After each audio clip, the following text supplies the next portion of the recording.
went on ABC Radio at the end of last year to talk about that specific issue with Scott Levi. And we've had zero response from them because they've had zero response from anyone who wants to help them identify it. Because we actually offered, and I'll do the same with Professor Naidoo, we're happy to offer our dry root sponge to anyone for free to demonstrate its capabilities, because we believe it's an Australian discovery backed by research, advanced by science, that is going to take off, has taken off overseas, but not here at home. Mr. Barrett.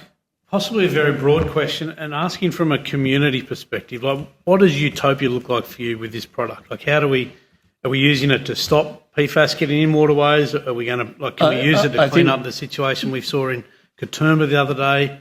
And then I guess if you want to go on a bit of a ramble, what do you need to get to that point? A very good question, and I've heard that said to you a few times today.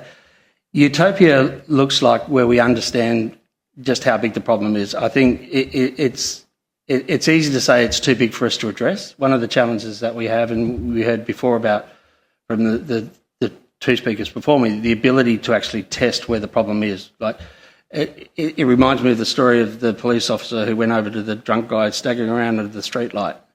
And the officer said, "Are you okay?" And he says, "Yeah, I'm looking for my keys. I can't find them." He said, "Did you lose them around here?" He said, "No, I lost them over there, but there's no light and I can't see." So we're happy, it seems to be, as bureaucracies, to say, well, if we don't know where the problem is or where it's coming from, then we don't have to look everywhere for it, because everyone's saying it's everywhere, so if it's everywhere, we can't fix it.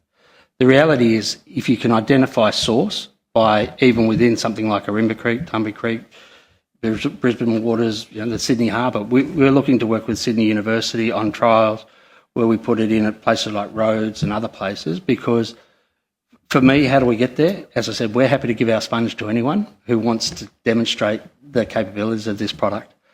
The reality is we can develop solutions, like Professor Naidoo said, at residential level, so that it can be used for filters on taps. We can use it for trench remediation around long runways for the airports, and every airport in the world has the problem, so they're part of the 10 million sites that are contaminated. The reality is we stand on the precipice of something that is well beyond our comprehension as to how vast this problem is and how long it will take to clean up.